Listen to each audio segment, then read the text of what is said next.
Hi, I'm Mark Sleboda, and this is The Real Politik. The cries have risen up shrilly as one across the Western mainstream media, commentariat, and governments alike.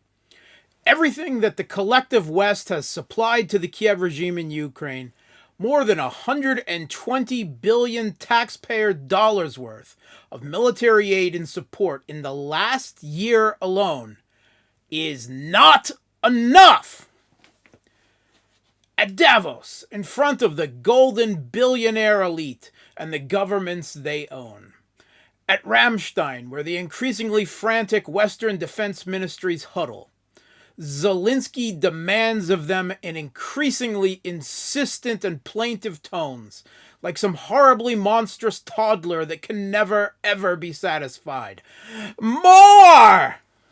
And I can thank you hundreds of times, and it will be absolutely just and fair given all that we have already done. But hundreds of thank you are not hundreds of thanks.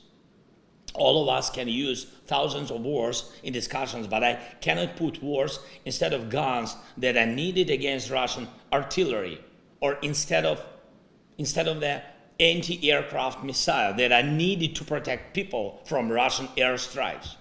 And I am truly grateful to all of you for the weapons you have provided. Every unit helps to save our people from terror, but time remains a Russian weapon.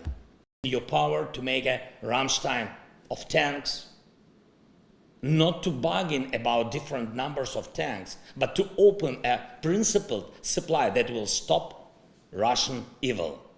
And we also count that your next gatherings will go down in history as Ramstein of F-16 and long-range missiles. The Kiev regime's military chief, General Zelensky, laid out what the Kiev regime needs and demands of the West in detailed terms. I need 300 tanks, 600 to 700 infantry fighting vehicles, 500 howitzers. Never mind that such numbers of military hardware is more than the total armored forces of most European armies altogether. And another 100,000 conscripts for the meat grinder as well, it seems, from the newly announced umpteenth wave of mobilization. Люди, дивіться, що коїться, в армію забирають, насильно! Не чіпай дитину! Пустіть! The Kiev regime needs another new army. A non-sheeple, astute observer, despite the inundation with propaganda about Ukraine winning, might pause at this moment and wonder where their previous army went and why they need another if they are winning. The Kiev regime's first army that they started 2022 out with was the second largest in Europe, only after Russia, according to Western military assessments, and included some 250,000 active-duty troops and a large arsenal of capable Soviet legacy military hardware, some 2,600 tanks, 14,000 armored vehicles, 3,000 artillery pieces, 500 multiple-launch rocket systems, 90 ballistic missiles, nearly 1,000 total air defense systems, over 300 military aircraft, and a large drone fleet. This army had been built up for 8 years with NATO funding and training and was dug into heavy fortifications and trenches constructed over the same period. That military was largely destroyed by Russian forces by the summer.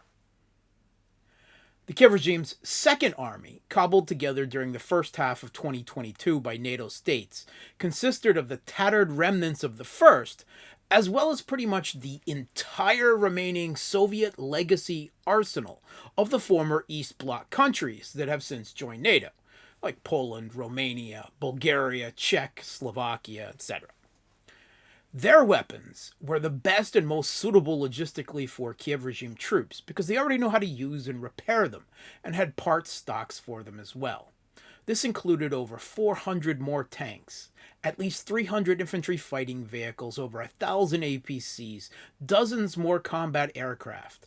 And all this was peppered with a hodgepodge of Western military gear, including several hundred artillery pieces, including the M777s, over 100 multiple launch rocket systems, including the HIMARS, hundreds of drones, over 10,000 handheld anti-tank guided missiles and anti-aircraft missiles, and more.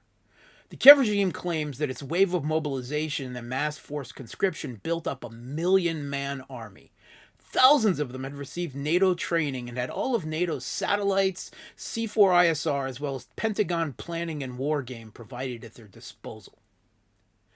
This second army is now also largely attrited, exhausted, and wasted, having suffered extremely heavy casualty in the Kiev regime's supposedly successful counteroffensives in Kherson and Kharkov in the autumn, suicidally charging across open steppe into superior artillery, rocket systems, and air dominance, while Russian forces, adopting tactics similar to Mongol horse archers, just wheeled about, tactically withdrew, while firing Parthian shots over their shoulders, refusing any major engagement and preserving their own forces.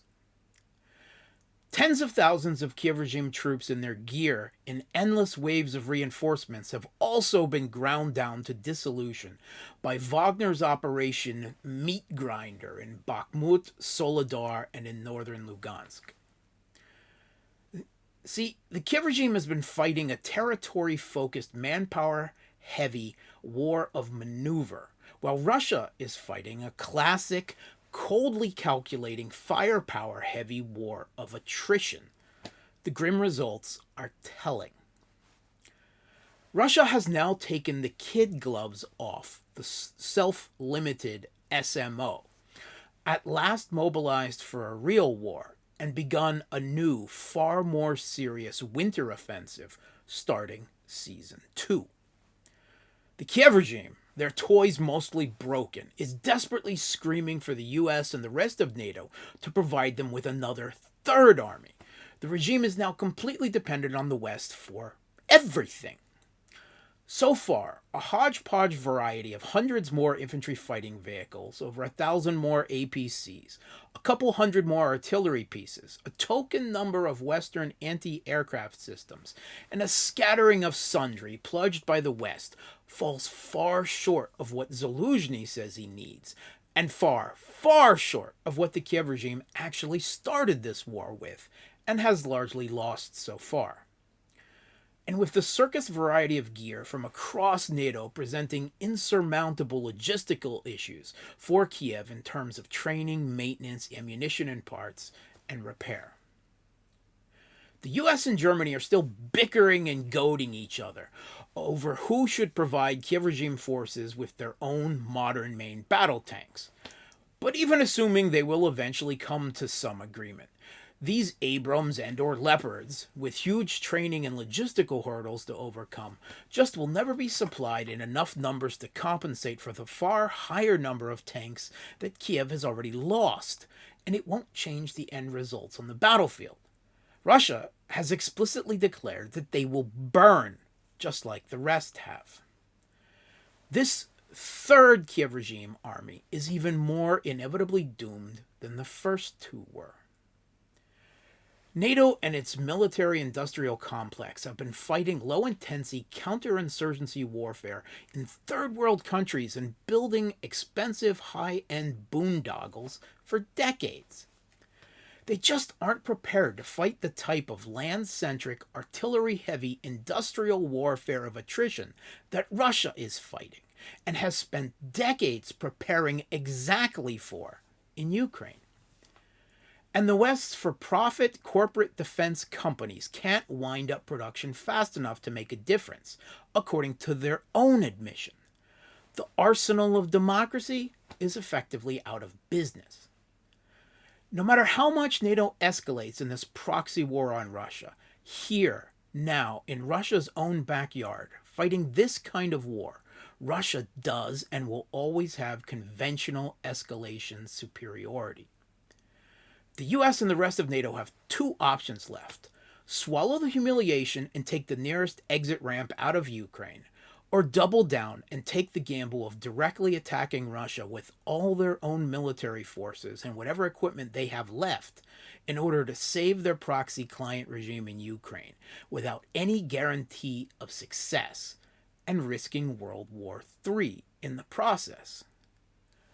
Either way, Russia is ready and waiting and not going anywhere.